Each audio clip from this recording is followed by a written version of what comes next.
Je suis le directeur associé du cabinet Alting, qui est un cabinet de conseil en sûreté, dont les missions principales consistent à évaluer les risques des infrastructures que nous auditons.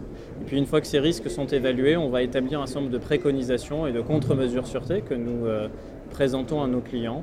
Et puis ensuite, nous allons bien évidemment les hiérarchiser par ordre d'importance et nous allons les chiffrer. Ça, c'est une première partie de notre travail. L'autre partie, ce sont des études techniques, puisque ces contre-mesures sûreté, ensuite, il faut les décliner en une série de mesures techniques pour alimenter un cahier des charges. Puis nous aidons nos clients à acheter des prestations de sécurité humaines, techniques.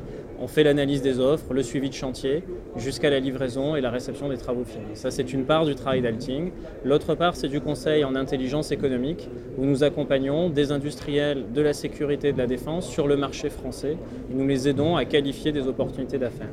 La conférence que nous avons donnée aujourd'hui était une conférence à deux voix avec Richard Garoucho, qui est le directeur de la sûreté et de la sécurité du grand magasin du Bon Marché à Paris. Et donc nous avons parlé du risque terroriste dans les centres commerciaux et dans les grands magasins. Ce que nous avons dit principalement, c'est qu'il y a eu pour les directeurs sûreté des centres commerciaux et des grands magasins un avant et un après. Il y a eu un monde avant le 13 novembre 2015 et un monde après les attentats de Paris du 13 novembre 2015.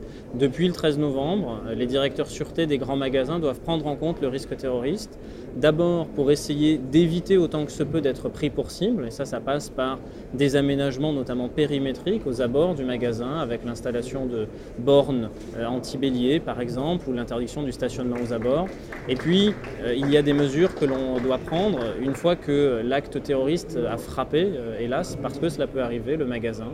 Et donc, quelles sont les procédures qui vont être mises en œuvre d'évacuation, de confinement et d'usage de la vidéoprotection pour permettre aux agents qui sont dans le PC de sécurité du magasin de communiquer par le moyen de la vidéoprotection et des transmissions radio avec les agents de surveillance qui sont précisément dans le magasin. Et le magasin du Bon Marché à Paris a installé après les attentats de Paris, 29 zones de confinement réparties dans les différents étages du magasin, qui sont des salles blindées où les clients et les personnels du magasin peuvent se réfugier en cas d'attaque terroriste.